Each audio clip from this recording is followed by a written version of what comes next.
ஒரு 5 இயர்ஸ் முன்னாடி என்கிட்ட யாருனா வந்து, "உன்னாலயும் உன்னோட சேலரில கோல்டுலாம் வாங்க முடியும்." அப்படின்னு சொல்லியிருந்தா கண்டிப்பா நம்பியிருக்க மாட்டேன். பிகாஸ் அப்போ கோல்டோட வேல்யூ எனக்கு தெரியாது. அப்படி தெரிஞ்ச அப்புறம் அவ்வளோ அமௌண்ட்லாம் நான் சம்பாரிப்பேனான்னு டவுட்டும் இருந்துச்சு. பட் அப்போ கோல்ட் மேக்ஸிமம் ஒரு கிராமுக்கு 4000 டூ 5000 தான் இருந்துச்சு. ஆனா எனக்கு அதுவே பெரிய அமௌண்ட்.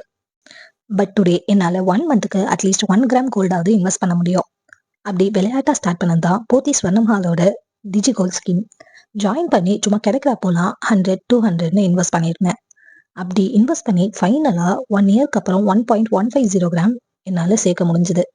இந்த 1 இயர்ல 1.150 கிராம என்னால ₹8100க்கு வாங்க முடிஞ்சது. நான் இப்ப வாங்கும்போது கூட கொஞ்சம் எக்ஸ்ட்ரா அமௌண்ட் போட்டு 1.5 கிராம்ஸ் ரவுண்டா வாங்கியிருந்தேன். இன்னைய ரேட் படி 1.5 கிராம்ஸ் கிட்டத்தட்ட 19,000 கிட்ட வருது. ஆனா இப்போ நான் அந்த 1.5 கிராம்ஸ வெறும் 13,000க்குள்ள வாங்கியிருக்கேன். ஸோ நான் ஏன் இத சொல்றேன்னா, இன்னைக்கு நம்ம ஏர்ன் பண்றதுக்கு நெறைய ஆப்பர்ச்சுனிட்டீஸ் நமக்கு இருக்கு. ஸோ நம்மளால முடியாததுன்னு ஒண்ணு எதுவுமே இல்ல. கண்டிப்பா நம்ம ட்ரை பண்ணா முடியும். ஸோ அப்படி ஏதாவது ட்ரை பண்ணி கண்டிப்பா ஏர்ன் பண்ணுங்க. சிம்பிளா சொல்றேன். பணம் தரும் சந்தோஷம், மரியாதைய விட வேற எதுவுமே நமக்கு தராது. அட் த சேம் டைம் பணம் மட்டுமே வாழ்க்கையும் கிடையாது. புரியுதா? புரிஞ்சிருக்கும்னு நெனைக்கிறேன்.